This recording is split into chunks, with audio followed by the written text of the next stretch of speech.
He goes, medical, internal. He's like, I've also got a mustache. I'm like, okay, medical, internal, decline. Um, it feels kind of like stomach, but I don't know if it was stomach the whole time. I think it just like escalates out of control, whatever this is. And then I think we have a physical piece of his clothing, like a shirt or something in honor of his memory. He said you still see him out of the corner of his eye. Your trauma comes from not getting a chance to say goodbye.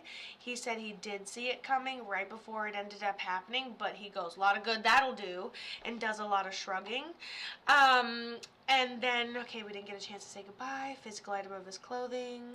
Passes something internally. Feels like organs. Feels like, ugh, feels like kind of sickness. Feels kind of like yucky. And then he gives me father vibes, but we'll see. And then we have a physical item of his clothing. And then he says he did see it coming right before it ended up passing. But either way, it was suddenly, and that's why we didn't get a chance to say goodbye. It was the timing of it. It was a massive heart attack, and his organs just felt like... Okay, so if he's saying he's pretty sure about having, like... you know, what good is that gonna do, he says. You know what I'm saying? Like, what good is that gonna do? Saying, like, oh, yeah, I totally saw it coming right before it was gonna happen. By the time we acknowledged it enough to get to the doctor, I think it was too late. So I'm getting this visual of somebody that's just gray and sleepy for days. You know what I'm saying? And then I'm just like, what is going on? Can you please go to the doctor? And then eventually, like, you are about to take them to the doctor, and then they just kind of, like, drop type of thing.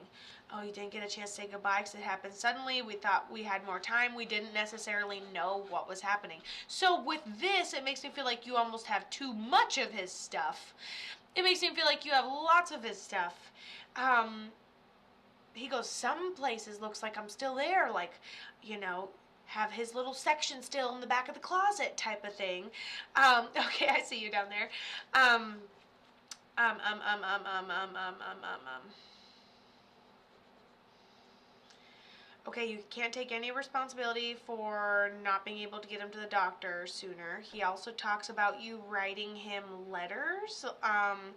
And, you know, it feels pretty like, how could you leave me? Oh my gosh, I can't live without you. Like, this is my person. I'm still, like, very upset that he's gone. He left me here all by myself. So you're still fucking mad and you're frustrated. It has to do with, like, maybe you have some guilt that we didn't get him to the doctor. I don't know. It doesn't really feel like this is you have a lot of Harley Davidson t-shirts. Hello, Cosmo the Funny Parrot. Okay, and then she said definitely, like, with not feeling, you know, with the guilt that you're having, we have a bunch of his stuff. We still feel like we could hit the ground and fucking lose it at any minute. He said one big thing that's going to help you is to write letters to me. Say, you know, here's everything. While you're writing those letters, not like you mail them off, you just keep them all in the same journal and you flip a page and write another one. And while you're writing those letters to me, he says, I'm going to be present with you. I think you have enough real valid raw emotions left on this. Emotions are our fuel for channeling, okay?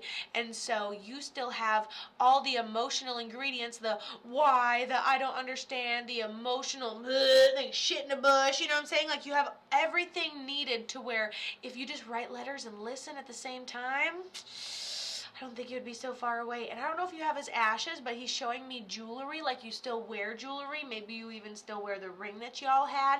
Maybe you wear his ashes in a necklace with you, but he's very, very, very sure that you wear something from him. You could be even wearing it right now. So it's only been a month. Oh my goodness. Well, no wonder. I'm like, look how fresh your emotions are, dude. It's been dead a month. So, yeah, emotions are pretty stinking fresh. That was a spot-on read. Damn. Oh, man. Of course you... Man, I can't even handle this anymore. I work here, but I really take it too far all the time. Like, all the time. And then you said you have a sweatshirt in honor of his memory. Oh, a sweatshirt that you wear in honor of his memory. Are you wearing it right now? Is it weird to ask people what they're wearing? Did I cross the line again? Probably. You know, just bad Kato, down. And that's basically my life. Okay, one more thing. This person, totally okay. Write them letters. That's how you guys are going to learn to communicate in real time. You also have this female on the other side. She tells me that she passed medically, seems like a cancer, tells me she had a hard time getting around toward the end, but she's a primary guardian angel, and she shows me glasses and smells like, I don't know, her house smells like she just got done making spaghetti, like every day. All right, cool. That was a lot.